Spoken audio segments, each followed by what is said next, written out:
Ya kalau Gibran dianulir tidak perlu jadi wakil presiden kan boleh aja. Prabowo bisa kok jadi presiden sendirian. Lalu nanti wakil presidennya bagaimana? Bisa dipilih oleh MPR, saudara. Wakil presidennya, saudara, kalau bermasalah ya berhentikan, anulir, mumpung belum dilantik, saudara. Apa perlu gelar pemilu ulang? Enggak usah pilpres ulang. Enggak perlu, saudara. Prabowo silakan dilantik, nanti wakilnya bisa dipilih oleh MPR, saudara. Ada yang nanya, Habib nggak turun, Habib? Banyak yang nanya, Habib kemana? Jawab saya gampang, dulu gue turun, lu nggak turun. Sampai capek, sampai kita di penjara, sampai laskar kita dibunuh, saudara, lu pada diem aja. Nah, sekarang lu baru pada teriak, gue nonton dulu dah. Masya Allah. Tapi bukan berarti saya nggak dukung, enggak, saudara. Kalau gerakan mahasiswa, buruh, tani, insya Allah semuanya murni. Cuman yang teriak-teriak nyariin saya bukan yang begitu. Ini yang nyariin yang kemarin maki-maki kita, yang kemarin apa namanya menghina-hina kita, yang kemarin ikut musuhin kita, pada nyariin Habib Rizik. Mana Habib Rizik? Tumben lu nyari. Tadi pikir kita nih anak baru gede yang begitu dicari langsung nongol. Tunggu dulu. Kan kita bilang setan sama setan lagi berantem, nonton dulu, tenang-tenang dulu, santai, nggak usah buru-buru. Insya Allah ada waktunya, insya Allah. Yang penting posisi kita. Tapi kalau peraturannya bertentangan dengan syariat, merugikan rakyat, membahayakan negara, wajib kita tentang, wajib kita tolak, dan wajib kita berusaha bagaimana supaya undang-undang tersebut dibatalkan atau direvisi atau diganti. Wajib, nggak boleh dibiarkan. Nah, itu namanya sikap amar ma'ruf nahi munkar. Kira-kira jelas tidak? Jadi bukan oposisi, bukan. Jangan bilang Habib Rizik oposisi, enak aja. Gua partai nggak punya, anggota dewan bukan, pejabat bukan, dari mana oposisi, saudara? Nah, terus kalau ada yang nanya lagi, Habib, tapi ini sekarang banyak yang minta presiden turun nih. Saya ditanya setuju apa enggak? Jawab saya, lu baru bangun tidur lo. Alhamdulillah, wassalatu wassalamu ala rasulillah wa ala alihi wa sahbihi wa mawalah. Ahiba'il kiram, usikum jami'a wa nafsi bi taqwallah wa bi ta'atihi wa bi ta'ati rasulillah sallallahu alaihi wa alihi wa sahbihi wa sallam. Asallahu subhanahu wa ta'ala an yaj'alana jami'an minal muttaqin. Amin ya rabbal alamin. Alhamdulillah, kita berjumpa kembali dalam majlis rutin malam Kamis di Masjid Jami Al-Islah.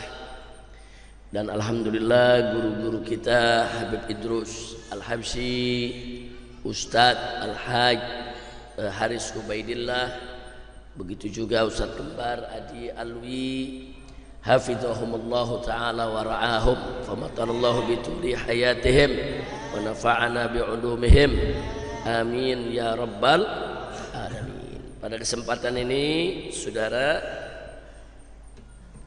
saya hanya ingin menjawab beberapa pertanyaan yang berkembang di masyarakat sesuai situasi dan kondisi yang kita sama saksikan saat ini.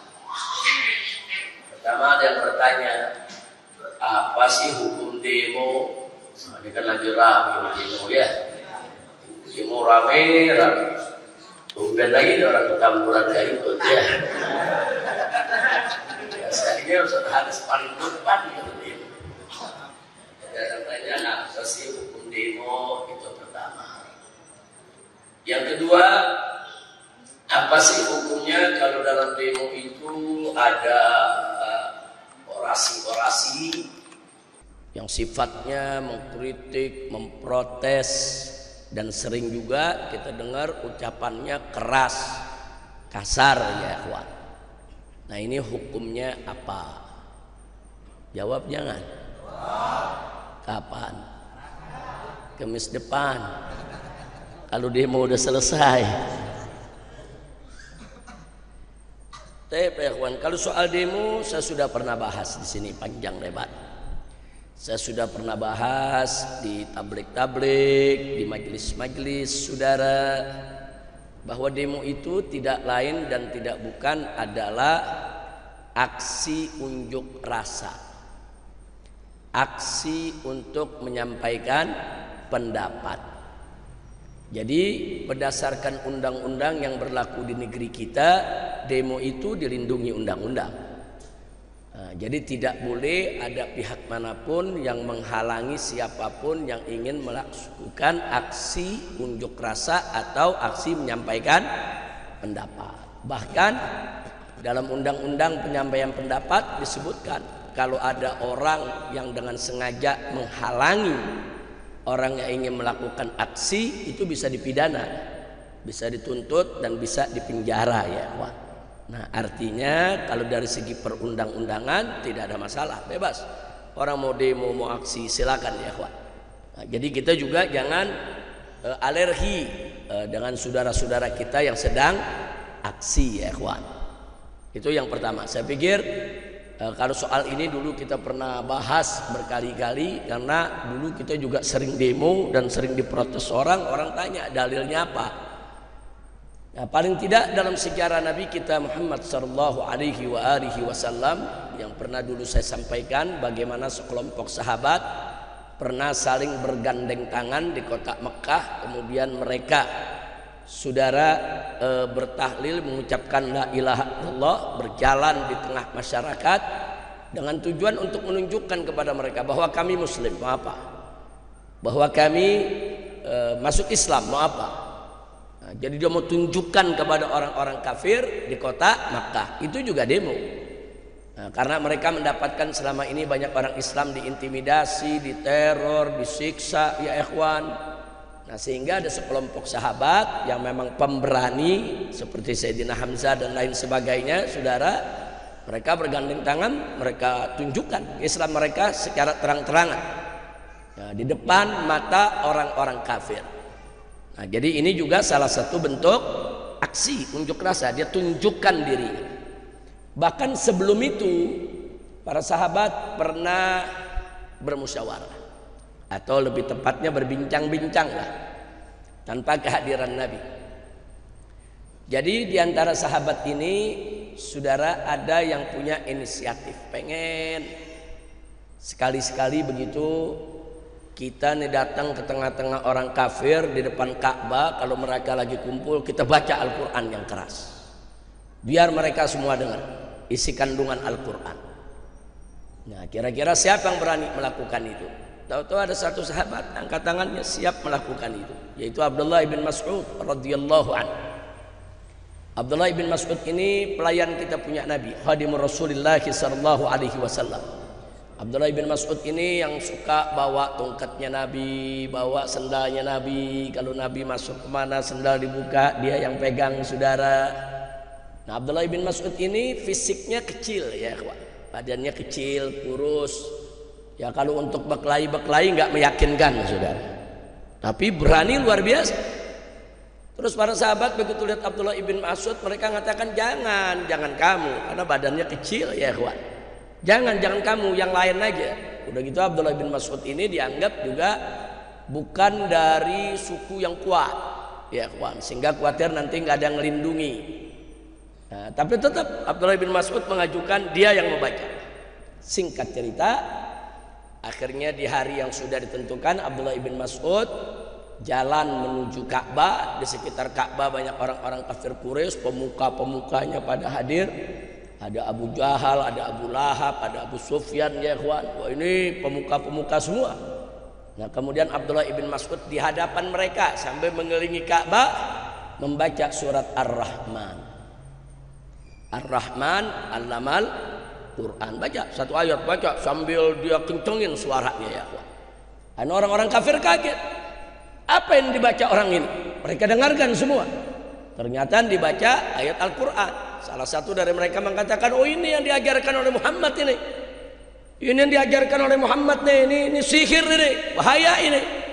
Digebukilah Abdullah ibn Mas'ud, saudara, dikeroyok, dikerubutin, digebuk, dianiaya sampai lebam-lebam, saudara, bahkan sampai pingsan. Nah, jadi sekujur tubuh udah luka semua. Nah, singkat cerita, setelah dikeroyok sedemikian rupa, Akhirnya mereka tinggalkan itu Abdullah ibn Mas'ud, saudara, dalam keadaan pingsan. Kemudian diangkatlah oleh para sahabat yang lain, dibawa, saudara, diamankan, diobati. Nah, begitu sudah siuman, sadar, sebagian sahabat bilang apa? Ya Abdullah, ya ibn Mas'ud. Kami bilang apa? Jangan kamu, ini resikonya, nggak ada yang lindungi dan jaga kamu. Tapi apa jawab Abdullah ibn Mas'ud? Wallahi, kalau kalian kehendaki, besok aku lakukan lagi. Masya Allah. Nah, saya nggak mau cerita panjang-panjang, saya cuma mau ngambil intisarinya. Itu namanya demo ya ikhwan. Dia mendemokan, dia unjukkan ke hadapan orang kafir. Ini ayat Al-Quran, kalian mau apa? Ini aku mau baca, mau tunjukkan keimanan, kalian mau apa? Walaupun dia seorang diri. Nah, dalam undang-undang kita juga kan kalau demo nggak mesti rame-rame, sendiri boleh. Nah, dilindungi, silakan sampaikan pendapat. Nah, jadi artinya memang di zaman Nabi namanya bukan demo, namanya bukan mudzaharah ya kawan. Nah, tapi paling tidak di situ idhar syuur, dia tunjukkan dia punya perasaannya, dia tunjukkan dia punya sikapnya di hadapan orang-orang kafir, walaupun dengan resiko dianiaya. Nah, kejadian-kejadian yang tadi saya sampaikan ya kawan, itu semua adalah bentuk-bentuk menyampaikan pendapat, bentuk-bentuk menunjukkan sikap, bentuk-bentuk saudara menunjukkan perasaan. Nah, jadi jangan bilang oh demo tuh nggak ada dalilnya, haram itu demo, nggak nyunnah itu demo, saudara. Nah, bahkan ada yang bilang demo tuh nggak manfaat. Siapa bilang, saudara? Kita sering sekali merasakan manfaat demo, saudara. Ya bukti yang paling dekat kemarin aja, putusan MK mau dibatalin, begitu demo nggak jadi. Nah, kalau nggak demo jadi dibatalin, saudara. Jadi itu tuh barang udah jadi. Tapi begitu demo nggak jadi, dia batalin. Jadi kita sudah sering, jangan kita nafilah demo nggak ada manfaatnya. Siapa bilang? Sering kali kita rasakan manfaat demo. Sesuatu yang tadinya menghimpit rakyat, begitu demo nggak jadi. Sesuatu yang tadinya akan menyusahkan rakyat, begitu demo nggak jadi. Sering tidak? Sering. Jadi jangan bilang nggak manfaat, jangan.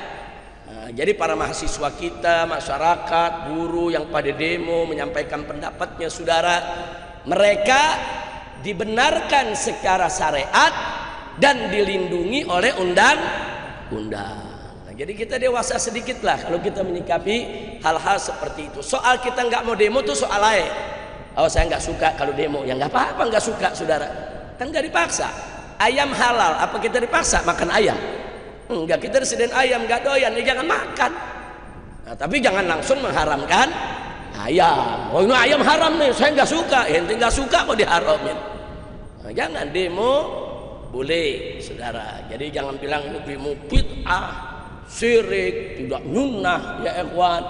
Enggak betul. Kalau kita mau gali-gali, ternyata di zaman Nabi juga ada, hanya namanya bukan demo, tapi bentuknya kan ada, menunjukkan sikap, menyampaikan pendapat. Alhamdulillah. Nah kemudian pertanyaannya sekarang, lalu bagaimana kalau demo itu ada orasi, protes, kritik? Nah, saya pikir siapapun tahu, saudara, yang namanya protes dan kritik sah-sah saja untuk disampaikan oleh siapapun, apalagi pada saat demo, saudara. Nah sekarang kita lihat aja, saudara, firman Allah dalam surat An-Nisa ayat 148. Nah, dulu pernah saya bawakan pada saat saya di sidang. Waktu sidang ya kawan, waktu saya ditahan, digelar pengadilan di sidang, saudara. Jadi ada jaksa menyela kita, ini Habib kan guru agama, jadi pakai bahasanya jangan kasar lah kepada pemerintah, begitu ya kawan. Karena memang bahasa saya cukup keras saat di sidang. Nah saudara, nah kita jawab dengan surat An-Nisa ayat 148. Catat itu, surat An-Nisa ayat 148. Wallahu subhanahu wa ta'ala qala la yuhibbullahu al-jahra bis-su'i minal qawli illa man zulim wa kana Allahu sami'an alima. Shadaqallahul azim. Luar biasa ini ayatnya. Apa Allah nyatakan di sini? La yuhibbullah, Allah tidak suka al-jahra bisu, saudara. Orang al-jahra bisu minal qauli, orang yang mengucapkan kata-kata buruk secara terang-terang. Allah nggak suka kata-kata yang kasar, keras, buruk, saudara. Allah nggak suka. Artinya jangan diucapkan itu. Tapi selanjutnya Allah katakan apa? Illa, kecuali manzulima, orang yang dizalimi. Berarti ada pengecualian nggak? Ada, saudara. Nggak boleh kita berucap kasar. Iya, memang nggak boleh. Allah larang dan Allah tidak suka. La yuhibbullahu al-jahra bisu'i minal qauli. Betul. Allah tidak suka dengan ucapan-ucapan buruk, apalagi diucapkan secara terbuka, terang-terangan. Allah nggak suka. Tapi jangan berhenti di situ, baca ayatnya, terusin. Illa man zulim, kecuali orang yang dizalimi. Jadi orang yang dizalimi, saudara, boleh dia mengucapkan kata yang kasar kepada orang yang menzaliminya. Dia dizalimi, dia dianiaya, terus dia katain itu orang. Sesuka hatinya dia katain, saudara, dengan kalimat-kalimat yang buruk. Boleh. Dia dizalimi. Nah, sekarang kembali kepada demo-demo tadi. Itu mereka-mereka berucap kasar kepada, ucap kata kasar kepada pejabat. Karena apa? Ya karena pejabatnya zalim.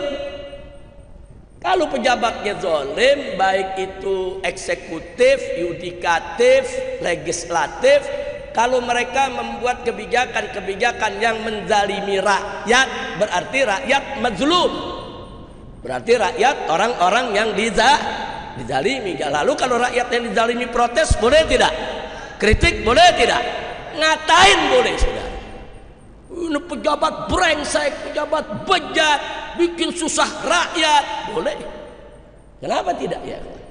Kira-kira jelas gak? Paham gak? Iya, tapi jangan kelewat batas. Jangan juga kita berucap kata kasar tapi yang nggak ada maknanya, sampai kalimat-kalimat kotor yang keluar.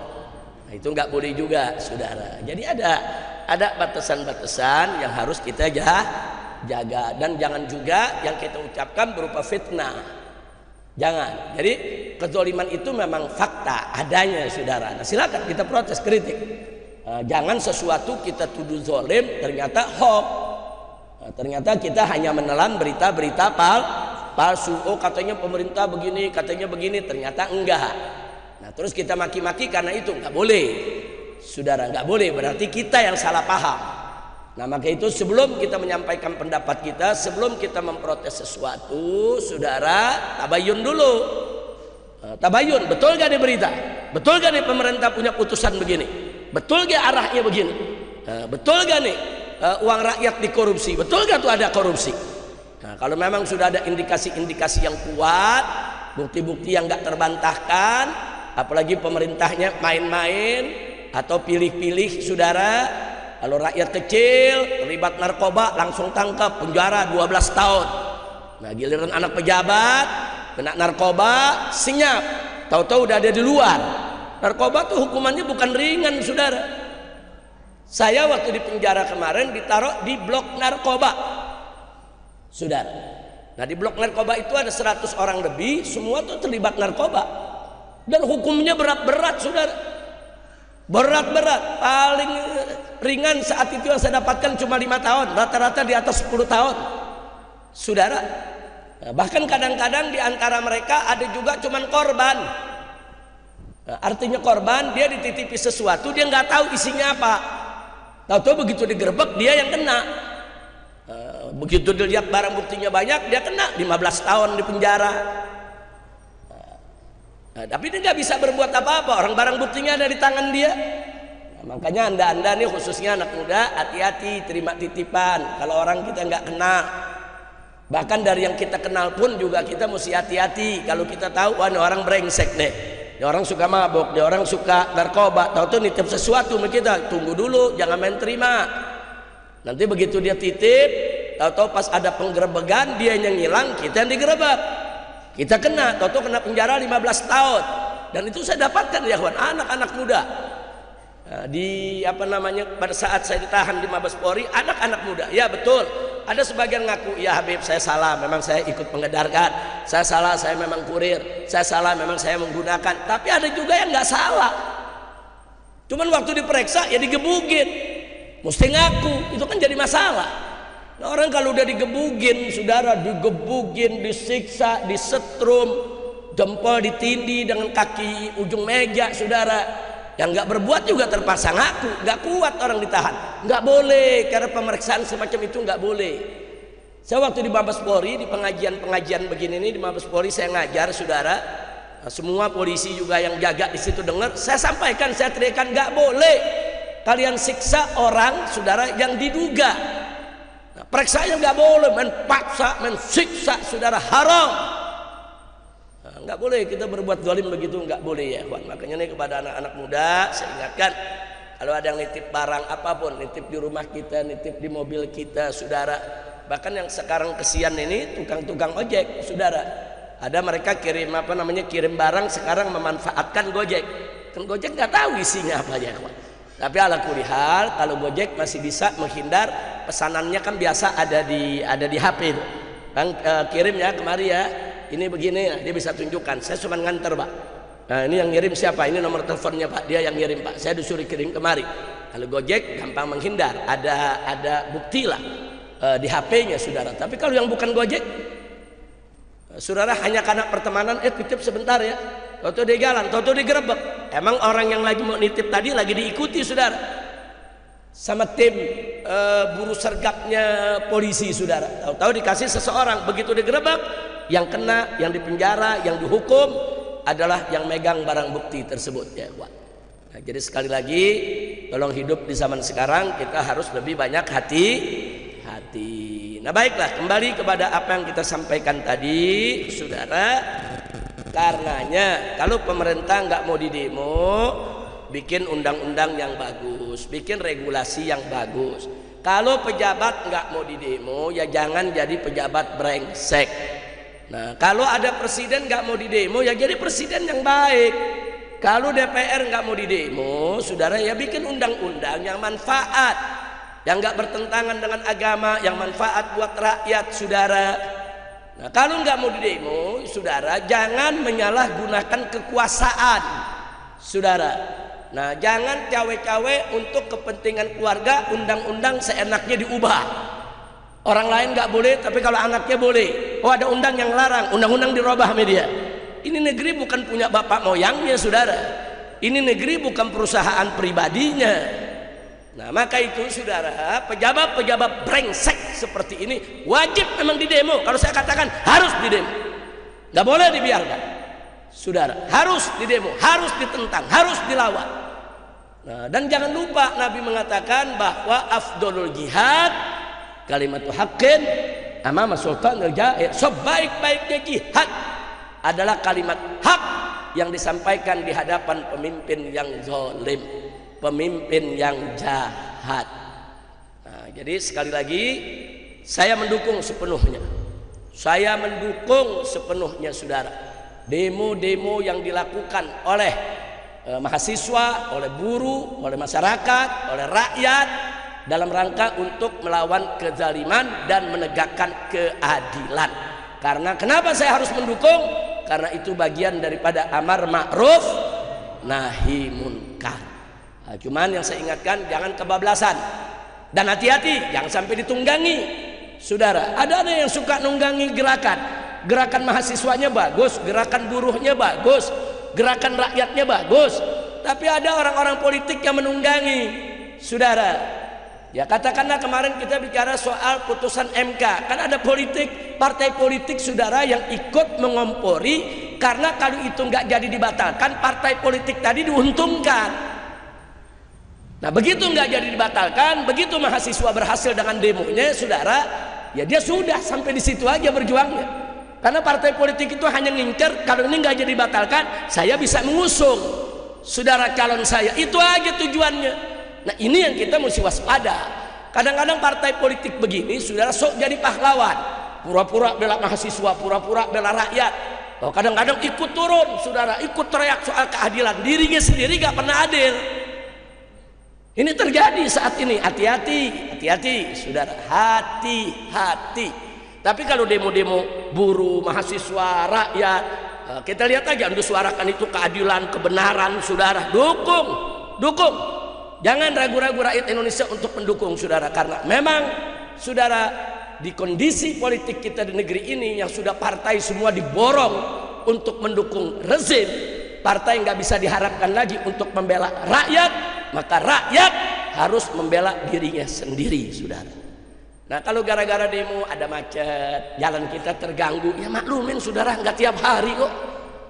Setahun sekali, sebulan sekali, nggak apa-apa, saudara, maklumin aja. Bahkan kita doain, mudah-mudahan demo mereka berhasil, mudah-mudahan mereka dijaga oleh Allah, mudah-mudahan mereka diselamatkan, mudah-mudahan mereka jangan sampai ditangkap, disiksa, saudara, oleh oknum-oknum aparat yang bejat. Doain. Kalau kita udah nggak demo, jangan nyumpain. Udah nggak demo, jangan maki-maki yang demo. Jangan, udah nggak demo, doain. Nggak mau doain, minimal diam. Nah, minimal diam, saudara. Nah, mudah-mudahan kalau sudah sedemikian rupa, jadi kita tahu bahwa gerakan-gerakan demo yang terjadi saat ini kita dukung, tapi kita mesti waspada. Jangan sampai ditunggangi, saudara, oleh kepentingan politik sesaat. Naudzubillah min dzalik. Karena begitu, ada partai sekarang nih, wah, tampil kritik pemerintah, bicara keadilan, bicara udah semuanya lah dia bicara, dia habisi pemerintah. Padahal presiden yang dikritiknya kemarin dia yang dukung, dia yang piara 10 tahun, saudara, dia yang bela habis-habisan, dia ikut menikmati, saudara. Tapi begitu di ujung merasa nggak bisa dimanfaatkan lagi, tampil tengah masyarakat jadi pahlawan. Jangan ketipu yang begini, saudara. Jangan ketipu, saudara. Ini orang Indonesia nih gampang ngelupain catatan-catatan buruk, di mana saat mereka punya kekuasaan mereka lupa merakyat kecil, begitu kan? Makanya hati-hati, saudara, hati-hati. Jadi kalau mau ikut yang murni, mahasiswa, buruh, rakyat yang murni. Tapi kalau udah ada kepentingan politisi, hati-hati. Kira-kira jelas tidak? Ada yang nanya, Habib nggak turun, Habib? Banyak yang nanya, Habib kemana? Jawab saya gampang, dulu gue turun, lu nggak turun. Sampai capek, sampai kita di penjara, sampai laskar kita dibunuh, saudara, lu pada diem aja. Nah, sekarang lu baru pada teriak, gua nonton dulu dah. Masya Allah. Tapi bukan berarti saya nggak dukung, enggak, saudara. Kalau gerakan mahasiswa, buruh, tani, insya Allah semuanya murni. Cuman yang teriak-teriak nyariin saya bukan yang begitu. Ini yang nyariin yang kemarin maki-maki kita, yang kemarin menghina-hina kita, yang kemarin ikut musuhin kita, pada nyariin Habib Rizik. Mana Habib Rizik? Tumben lu nyari. Masya Allah, kacau tidak? Nah, dipikir kita nih anak baru gede yang begitu dicari langsung nongol. Tunggu dulu, kan kita bilang setan sama setan lagi berantem, nonton dulu, tenang-tenang dulu, santai, nggak usah buru-buru. Insya Allah ada waktunya, insya Allah. Yang penting posisi kita semua, saudara, saya, anda, semua jamaah majelis taklim dimanapun juga, umat Islam dimanapun anda berada, posisikan kita sebagai muslim yang beramar ma'ruf nahi munkar. Itu aja. Maksudnya apa? Kita nggak peduli besok presidennya siapa, kita tetap amar ma'ruf nahi munkar. Kita nggak peduli besok gubernurnya siapa, kita tetap amar ma'ruf nahi munkar. Kita nggak peduli besok siapa menang siapa kalah, yang penting kita tetap amar ma'ruf nahi munkar. Bukan berarti kalau yang besok menang yang kita pilih, yang menang yang kita suka, terus kalau dia maksiat terus kita diam. Oh enggak ya ikhwan, enggak. Kita boleh dukung siapa saja, kita dukung, tapi begitu dia jadi, saudara, tetap kita wajib amar ma'ruf nahi munkar. Karena memang posisi habaib ulama mestinya begitu, amar ma'ruf nahi munkar. Jadi habaib dan ulama itu bukan oposisi, bukan. Beda amar ma'ruf nahi munkar dengan oposisi, beda ya ikhwan. Kalau oposisi itu memposisikan diri berhadapan dengan pemerintah, menjadi pihak pengkritik, saudara, menjadi pihak penyeimbang, saudara. Nah, biasanya dalam seni politik, saudara, yang namanya oposisi itu sering membabi buta, saudara, untuk mengkritik lawan politiknya. Oh, lawan politiknya pemerintah, Jadi apa saja yang dilakukan oleh pemerintah mereka kritik. Apa saja yang dibuat oleh pemerintah semua mereka anggap jelek. Itu oposisi, seringnya begitu. Kalau ulama nggak boleh begitu, saudara. Nggak boleh, saudara. Kita kepada pemerintah selama putusannya bagus, tidak bertentangan dengan syariat Islam, tidak merugikan rakyat, tidak membahayakan negara, saudara, maka wajib kita dukung. Wajib kita terima. Oh ya, ini putusan bagus. Baik dari segi agama, bangsa, negara, semuanya baik. Dukung, jangan ragu-ragu untuk memujinya. Walaupun kita nggak suka kepada pemerintahnya, sudah. Puji, yang berhak dipuji, puji, sudah. Nah, walaupun datangnya dari orang kafir sekalipun, kalau dia benar, dia mengambil keputusan yang bagus, saudara. Nah, jadi kita lihat substansinya, saudara. Kira-kira jelas tidak? Tapi kalau peraturannya bertentangan dengan syariat, merugikan rakyat, membahayakan negara, wajib kita tentang, wajib kita tolak, dan wajib kita berusaha bagaimana supaya undang-undang tersebut dibatalkan atau direvisi atau diganti. Wajib, nggak boleh dibiarkan. Nah, itu namanya sikap amar ma'ruf nahi munkar. Kira-kira jelas tidak? Jadi bukan oposisi, bukan. Jangan bilang Habib Rizik oposisi, enak aja. Gue partai nggak punya, anggota dewan bukan, pejabat bukan, dari mana oposisi, saudara. Nah, terus kalau ada yang nanya lagi, Habib, tapi ini sekarang banyak yang minta presiden turun nih. Saya ditanya setuju apa enggak, jawab saya, lu baru bangun tidur loh. Dia nggak tahu apa dari mulai di Mekah, saudara. Saya sudah teriak-teriak dari mulai di Mekah nih, di Mekah nih. Silakan buka lagi, saya udah teriak, kalau negara pengen selamat, makzulkan Jokowi, bubarkan PDIP. Dari dulu saya teriak, bukan sekarang, bukan dulu. Kira-kira jelas gak? Enggak, saya mau tanya yang hadir sini dulu waktu di Mekah, ada gak rekaman begitu? Ada gak? Beredar gak? Ya udah dari dulu, tahun berapa itu? 2017, sekarang 2024, sekarang baru pada teriak dan sharing Jokowi, lu baru bangun tidur. Kira-kira jelas gak? Tapi nggak apa-apa, lebih baik terlambat daripada tidak sama sekali. Ya udah tinggal 2 bulan lagi beres, baru mau dilengserin. Aduh, kacau dah. Udah gitu pakai nyalain, Habib Rizik nggak turun nih, payah. Udah puyeng. Padahal saya dukung, Beb, dukung nggak lengserin? Dari dulu kita juga teriak lengserin, saudara. Bahkan dari dulu saya udah bilang ini memang brengsek, nggak sesuai aturan. Aturannya baunya amburadul. Berkali-kali saya teriak brengsek, si brengsek, masa nggak paham sih? Kira-kira paham nggak? Udah, Ustadz Kembar ketawanya jangan kenceng-kenceng. Urusannya diciduk duluan nanti. Jadi kalau sekarang enggak, saya mau ngaji dulu, ngaji baca kitab ya. Iya, baca kitab biar yang muda-muda dulu dah yang teriak. So udah capek, udah teriak, udah sering, udah banyak. Kalau ibarat makan tuh udah bosen udah. Kira-kira jelas tidak? Paham tidak? Jadi artinya saudara, ya saudara, kalau ada presiden siapapun dia cawe-cawe membangun politik dinasti, dia hanya ingin untuk membahagiakan keluarganya saja dengan mengorbankan daripada kesejahteraan rakyat, wajib segera dilengserkan. Saya sudah sampaikan ini dari tahun 2017, makzulkan Jokowi. Loh, kenapa 2017 saya begitu semangat? Karena memang dari awal dia memimpin udah banyak bohongnya. Nah, Allah menyatakan dalam Al-Quran, wailul lil mutaffifin. Saudara, celaka bagi orang-orang tuh yang suka berdusta. Kalau dalam Al-Quran diceritakan orang yang suka mengurangi timbangan, saudara. Dia bohong, dia curang, nggak boleh, saudara. Dan Nabi juga pernah mengatakan, man ghasyana falaysa minna. Barang siapa yang mencurangi kami, membohongi kami, menipu kami, tidak termasuk golongan kami.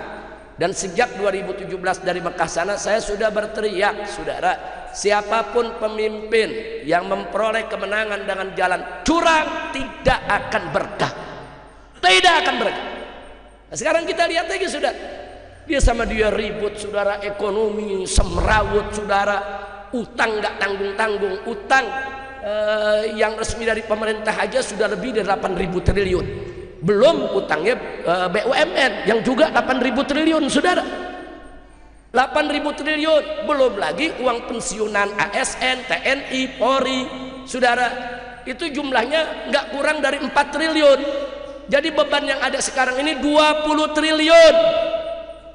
Kesian Pak Prabowo, besok baru jadi presiden, mesti ngeberesin utang 20.000 triliun. Kalau nggak stroke udah bagus tuh. Ya kan kesian orang jadi presiden dilantik bukan dikasih saudara program yang bagus, dikasih apa? Beresin utang. Jokowi yang pesta, saudara, piring pada kotor, Prabowo yang disuruh nyuci, ya. Kacau, kacau. Nah, kacau gak? Orang lain yang pesta, ente bayangin lagi pengantenan tamu 1000, semua makan kotor gak piring, terus ente nyuci sendirian, gimana lu? Ya begitu, saya perumpamakannya begitu. Jokowi dan kroni-kroninya yang pesta, saudara, udah piring semua kotor, saudara, semua peralatan pesta ada di situ ditinggal, Prabowo disuruh rapihin, ya kawan. Ya mudah-mudahan Prabowo bisa, amin. Mudah-mudahan Prabowo mampu, amin. Sebab kalau nggak mampu kesian, orang bisa stroke, saudara. Udah beresin utang 20.000 triliun, banyak yaitu daripada pembangunan yang mangkrak di mana-mana, saudara. Nah, maka itu saran saya, boleh kasih saran? Boleh kasih saran? Ditangkap nggak? Nah, saran saya, insya Allah nanti tanggal 20 Oktober jika Bapak Prabowo Subianto dilantik sebagai Presiden Republik Indonesia, saya sarankan program pertamanya dalam rangka untuk menyelamatkan NKRI, seluruh utang negara, saudara, diaudit.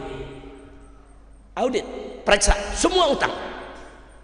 Nah, nanti diaudit kelihatan mana utang yang betul-betul legal, mana utang yang ilegal. Utang yang legal itu utang yang disepakati oleh pemerintah dan DPR, saudara. Legal, bayar sesuai perjanjian.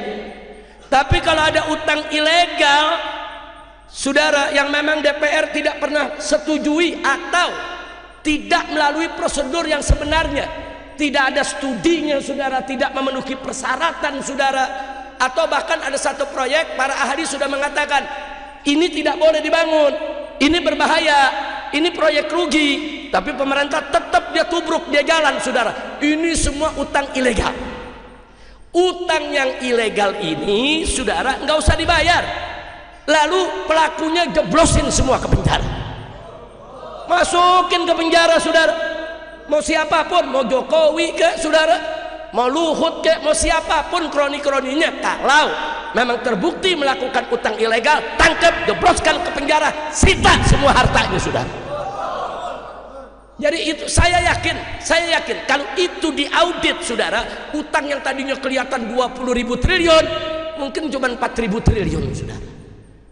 Sisanya ini banyak dikorupsi, banyak dipakai untuk pribadi.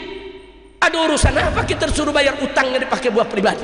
Ada urusan apa kita disuruh bayar utang, saudara, yang dipakai, saudara, untuk kepentingan satu kelompok, bukan kepentingan bangsa dan negara? Kira-kira jelas gak? Setuju gak? Ente yang setuju, Prabowo wallahu a'lam. Tapi kalau Prabowo lakukan ini, saudara, insya Allah, saudara, beliau akan bisa memimpin dengan mudah, dengan sejuk, dengan damai, dengan tanpa beban yang berat. Insya Allah. Jangan semua utang dibayar. Tunggu dulu, periksa dulu dong, ini utang siapa? Oh, ini utangnya benar, legal. Ini berdasarkan studi kelayakan. Oh, ini sudah setujui DPR. Ini memenuhi syarat, kita bayar itu utangnya, Pak. Nggak boleh kita lari dari utang. Utang wajib kita bayar. Dengan negara mana kita utang? Bayar. Oh, ini utang nggak layak, ini utang ilegal nih, ini nggak pakai persetujuan DPR, padahal mestinya setujuan DPR. Oh, ini nggak pakai studi kelayakan, padahal seharusnya ada studi kelayakan. Wah, ini melanggar aturan. Oh, ini nggak pakai AMDAL. Nah, kalau memang itu semua melanggar, itu nyatakan sebagai utang ilegal. Ada utang legal, ada utang ilegal. Utang legal bayar, utang ilegal saudara tangkap pelakunya, jebloskan ke penjara, sita semua hartanya saudara, dan jangan bayar ke luar negeri. Luar negeri juga salah. Siapa suruh Anda memberikan utang kepada pribadi orang? Luar negeri juga tahu kok ada aturan di Perserikatan Bangsa-Bangsa bahwa utang piutang antar dua negara itu harus disetujui sesuai prosedur kenegaraan saudara yang berlaku di negara tersebut. Yang berlaku di negara kita harus persetujuan presiden dan DPR saudara. Tidak ada persetujuan utang ilegal jangan bayar, walaupun itu negara asing marah. Oh nggak bisa, nggak bisa. Anda memberikan kepada pribadi bukan kepada negara, silakan tagih sendiri. Itu Jokowi sama kroningnya bisa gempor-gempor tuh, masuk penjara aja urusannya. Amin, amin, amin. Ini bukan demo nih, doa. Doa kira-kira jelas gak? Lu paham gak? Ya udah saya kasih saran gratis tuh buat Pak Prabowo. Biasanya kan konsultan bayar. Konsultan bayar gak? Bayar enggak pakai bayar, gratis sudah. Nah, jadi bagaimana caranya Pak Prabowo begitu dilantik, kalau mau didukung oleh rakyat, didukung habaib, didukung ulama, dan agar Anda tidak banyak beban untuk mengatur pembangunan negara Indonesia ke depan, saya sarankan langkah pertamanya audit semua utang pemerintah maupun swasta ya ikhwan, semua diaudit. Nah tolong dipilah mana utang yang legal resmi dan mana utang yang ilegal tidak resmi. Utang yang legal bayar, komunikasikan dengan negara yang bersangkutan, minta keringanan, minta dibebaskan dari bunga saudara, lakukan moratorium ulang saudara, nah supaya kita mudah untuk membayarnya.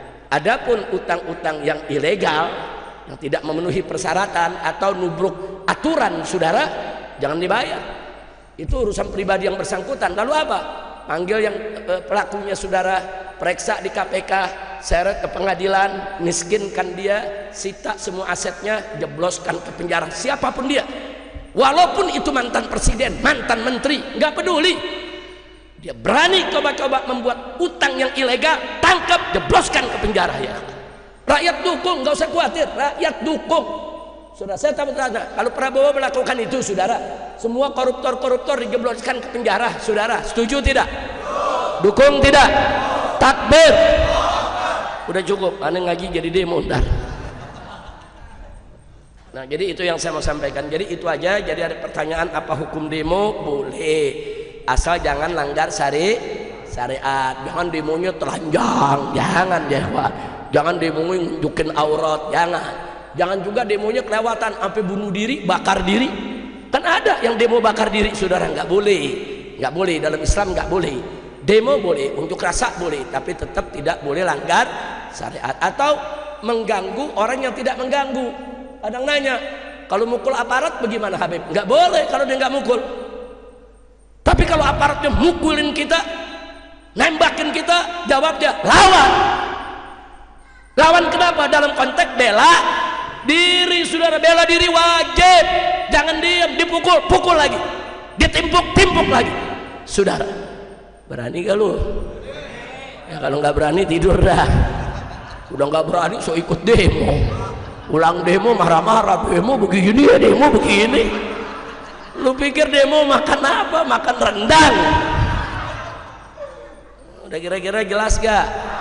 Jelas. Nah maka itu saya himbau kepada aparat kepolisian, perlakukanlah para pendemo di mana tempat, jangan represif.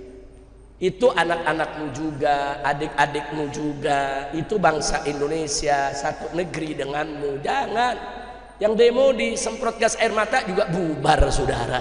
Nggak usah pakai ditembakin, ada pakai peluru karet saudara, nggak boleh. Sampai ada yang matanya buta, telinganya jadi rusak, budak saudara, hidungnya patah, apa? Nah maka itu saya minta kepada aparat baik TNI maupun Polri, hadapilah para pendemo, yaitu dengan sikap yang baik saudara, dengan persuasif, bukan dengan langkah-langkah yang represif. Nah kalau mereka bilang enggak, tapi pendemonya nih nimpuk duluan. Yang saya lihat rekaman provokator yang nimpuk. Ujung-ujungnya provokator dari sono juga. Iya. Kok Habib tahu? Kan pengalaman. Dan kita juga pengalaman demo, betul? Kita udah baik, udah rapi, baca selawatan, salatullah, salamullah, dari sono batu twing. Kena laskar marah, laskar timpuk lagi, ada provokator. Kira-kira jelas gak? Udah jangan pakai alasan Habib ini karena mahasiswanya ya represif. Itu reaksi gara-gara ente represif, betul? Jangan kenyang-kenyang betulnya, ditangkap loh. Ini urusannya Masjid Al-Isra digerebek ini ntar. Masya Allah, udah dah. Jadi kalau cerita soal demo nggak usah cerita lah, kita udah pengalaman udah demo. Puluhan tahun kita udah demo ya ikhwan. Kita udah tahu bagaimana dijebak, bagaimana diakalin dan seterusnya. Justru dengan pengalaman itu, saya ingin berbagi dengan aparat keamanan TNI maupun Polri. Yakinlah, kalau para mahasiswa buruh tani dihadapi mereka dengan persuasif, dengan baik, dengan damai, dengan sejuk, enggak bakal ada demo anarkis, saudara. Kalau mereka bersuara keras, ya nggak apa-apa, memang demo mesti keras kok suaranya. Kalau mereka coret-coret itu tembok, ya udah besok cat lagi, kenapa sih? Kalau mereka ngerubuhin pintu, ya besok panggil tukang las betulin. Kenapa sih mesti ditembak orang, mesti dipukul, pecah kepalanya, patah hidungnya? Orang yang pecah kepala, patah hidung, rusak pendengarannya, itu bisa cacat seumur hidup, saudara. Itu enggak sepadan dengan tembok yang rusak, dengan pagar yang rubuh.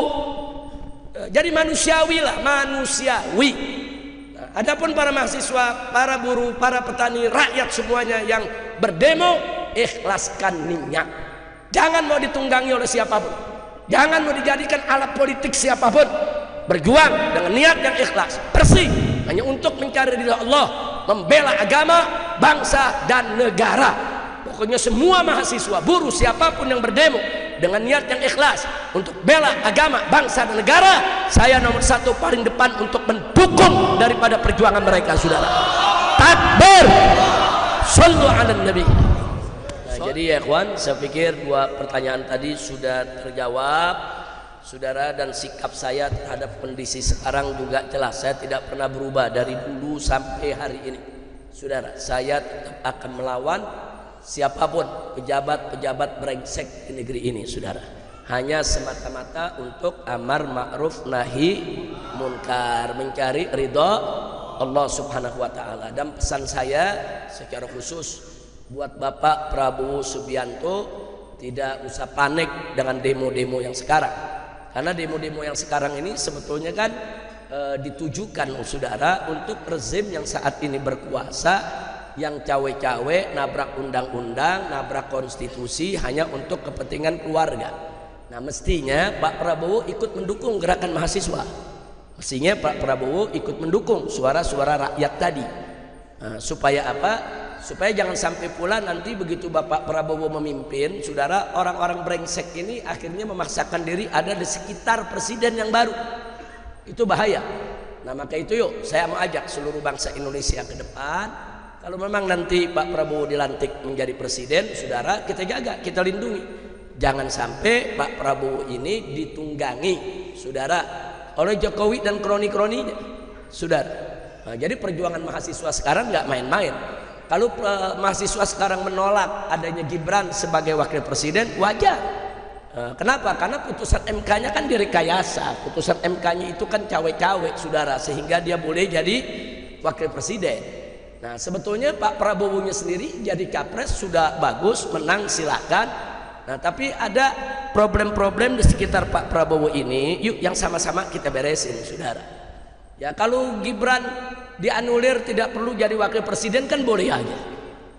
Prabowo bisa kok jadi presiden sendirian. Lalu nanti wakil presidennya bagaimana? Bisa dipilih oleh MPR, saudara. Wakil presidennya, saudara, kalau bermasalah ya berhentikan, anulir, mumpung belum dilantik, saudara. Apa perlu gelar pemilu ulang? Enggak usah pilpres ulang.